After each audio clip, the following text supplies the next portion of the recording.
Meltdowns. Meltdowns regarding what or why or for what reason? And why are you having a meltdown if you're already a spiritual person? Yes, a lot of people think that when they become a spiritual person, everything's going to magically be perfect And all the disappear. time. Suddenly, life's going to be so easy and things. But even just like your regular life, where you have meltdowns, in your spiritual life, you're also going to have meltdowns. A lot of people don't tell you that meditation, this state of mind, this kind of peacefulness and euphoria that your mind goes through, is actually addicting. And there's Um, also rewiring happening. And rewiring, yes. I know I'm talking about a different thing actually than meltdowns, but that's okay. We'll get back into it. My thing was that you have kind of an addiction to it. So a lot of times when you do have a meltdown or a crash, you'll stop meditating. And then because you stop meditating, you stop getting that peaceful feeling, you stop getting that drug. And so your meltdown goes worse and worse and worse, and you keep going lower and lower because you stopped. So that's, if you do have a meltdown, don't stop your practice. Keep on going, keep on meditating, keep on meditating. When you don't want to is when you need to meditate the most. But also a meltdown, it's an alarm, it's a red flag. And the meltdown is telling you, it's a big red flag, telling you that you're suppressing your modus operandus. They basically, you're constantly trying to avoid the conflict because your main goal is to appear and being perceived as a very spiritual person and always avoiding conflict. So sometimes when you see these, when you see this meltdown coming where you're like, I just don't care, this people don't understand me, this and that, that's a red flag because you understand that you've been suppressing it. You are not practicing the awareness of understanding the other person and their suffering. And by suffering, I actually try to say overthinking. So if you see yourself going off on someone, it's mainly because you have been suppressing it.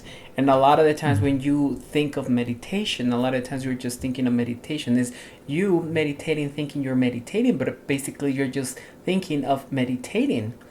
There is 70% of the work done by thinking that you're meditating, but meditating is meditating. That's it. You never think that you're meditating. You're meditating or you're not. So the meltdowns are big red flags where you are like either rewiring yourself in the wrong way, or I should say unskillful way, or you are suppressing really what you want to do and how you want to be. And that's the bigger question right there.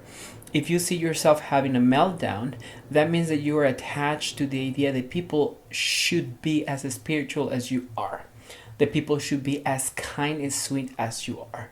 And that right there is ego's playground, where you're already being ego, even though you smell like patchouli and lavender. Well, it seems like a whole different kind of meltdown, actually. I was thinking about completely different types of meltdowns, actually. That's a whole different meltdown, is that desire for everyone else to also understand and feel that. Where, for me, the meltdown is when you're meditating, you don't realize you're opening up a lot of things that you haven't looked at your whole life. And because you're pushing all this deep down in you, and you start meditating, it starts coming up. And that brings up all of these hard emotions that you have to go through and the things that you haven't dealt with in your past and all of these other Unresolved. things. And unresolved issues, exactly. And emotions. So meditation is not just about feeling great. It's actually about feeling awful sometimes. And usually through those meltdowns, you'll actually reach the next level of meditation.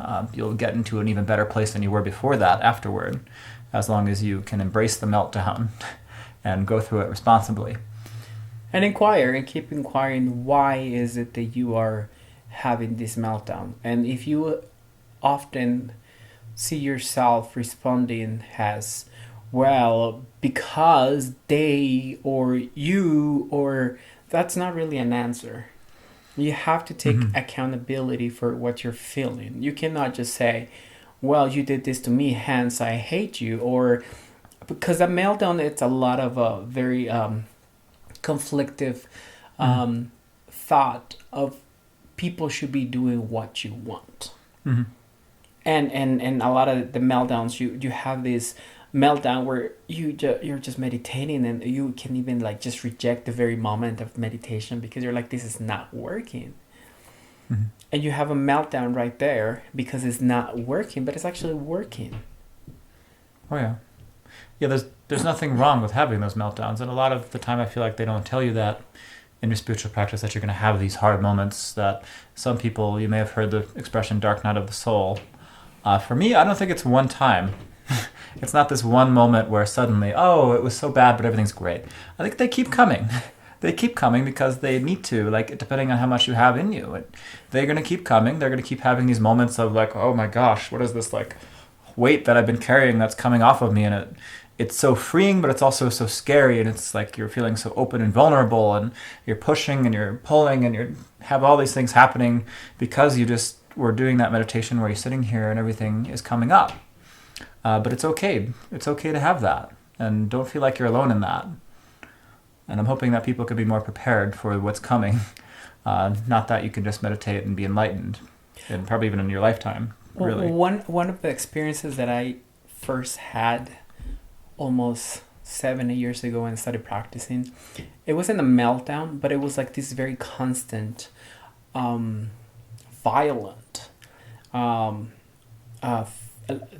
thought towards other people. And this was not while meditating, and I could just be quiet, and I was like being my a kind person, but I now later realized that I was just really suppressing it, that I was trying to quiet my ego, and my ego was actually like, I hate what they're saying, they're so stupid. Mm-hmm. And this and that, because a lot of the times the ego is trying to the ego realizes that is mutating and is changing. All other philosophies talk about the ego dying, but I like to think of it as mutating and transforming, because I don't think the ego is good or bad. I just think the ego is what the ego does. It's just like water is HO2, and it's always HO2, and if it is not HO2, it's probably toxic. So yeah.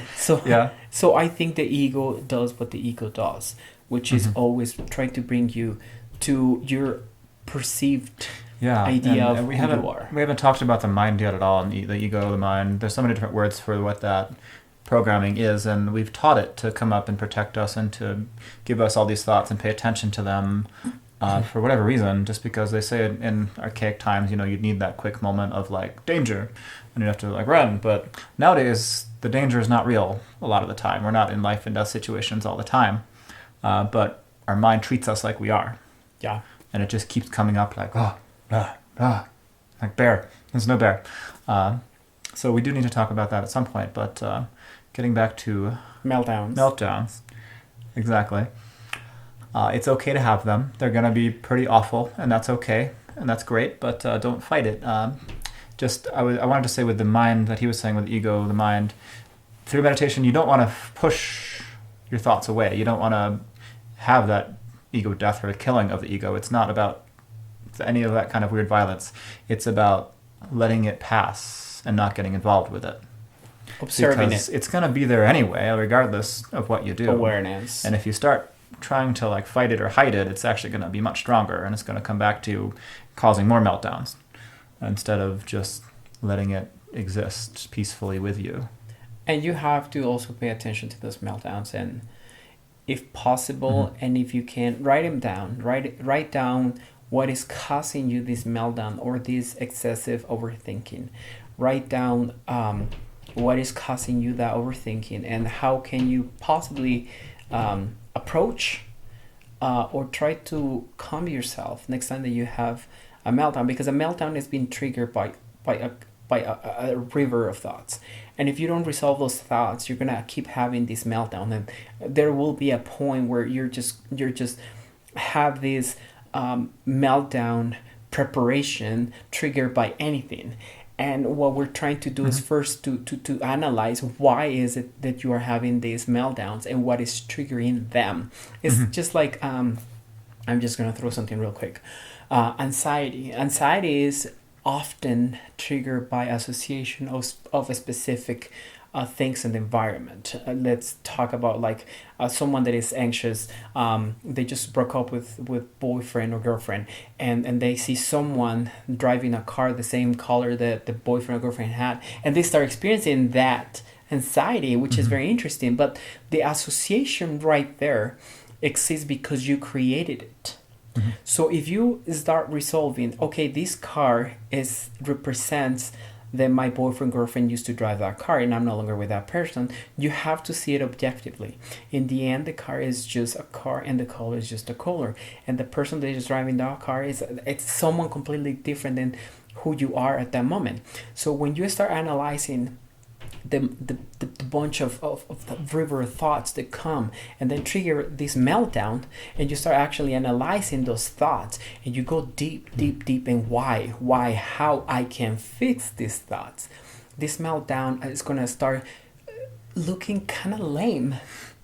Oh yeah, and we don't have a lot of time left in this video, No. but I just wanted to end by saying that we're bringing this up so that if you do have a meltdown, you can get into a better state of awareness, that you know it's going to happen, you're more ready for it, more receptive to it, and you can actually see it happening without feeling totally lost in it.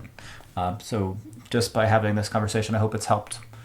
And you have the questions, and you have the answers. Yeah, so watch it happening, and don't get too involved with it, even though it's happening, and just let it come. Practice And awareness. let it go. Yeah.